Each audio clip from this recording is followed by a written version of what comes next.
Grâce à cette animation de Dietrich, voyons de quoi est constitué un système de chauffage central. La chaudière forme le générateur central du système, dans lequel la chaleur est produite par transformation de l'énergie fournie et transmise à l'eau du circuit de chauffage. Le brûleur. Dans les chaudières à gaz ou au fioul, l'énergie est transformée en chaleur grâce à un brûleur. La régulation module automatiquement la température de la chaudière en fonction de la température extérieure. Le vase d'expansion. L'eau se dilate en se réchauffant. Le vase d'expansion placé sur le circuit absorbe cette dilatation.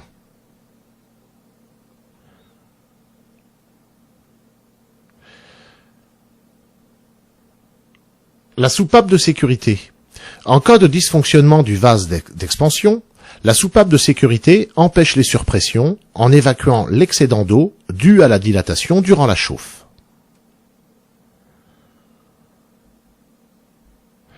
Le manomètre indique la pression de l'eau dans l'installation.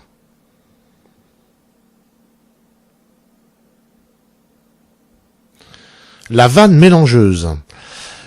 La vanne mélangeuse mélange, dans des proportions variables, l'eau de retour avec l'eau de départ pour un réglage encore plus fin de la température de l'eau de chauffage.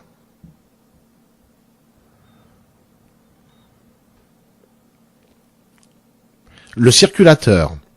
La pompe de circulation, ou accélérateur, assure la circulation de l'eau dans le circuit de chauffage.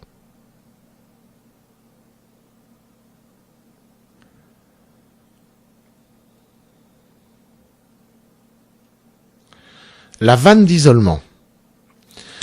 La vanne d'isolement permet d'isoler un organe du circuit de chauffage sans vidanger tout le circuit.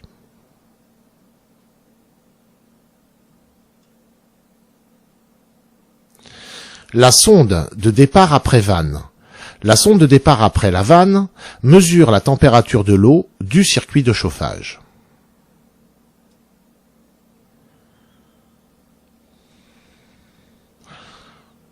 Purgeur automatique.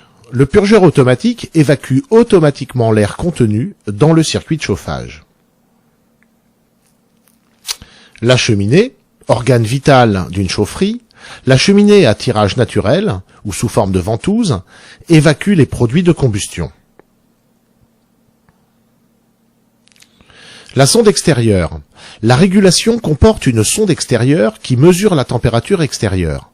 Pour chaque variation climatique, la régulation ajuste automatiquement la température de l'eau du circuit de chauffage.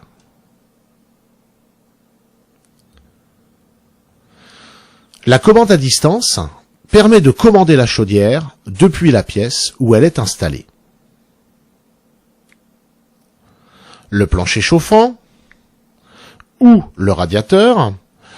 Donc le radiateur est un corps de chauffe qui transfère la chaleur contenue dans l'eau de chauffage vers l'air ambiant de la pièce.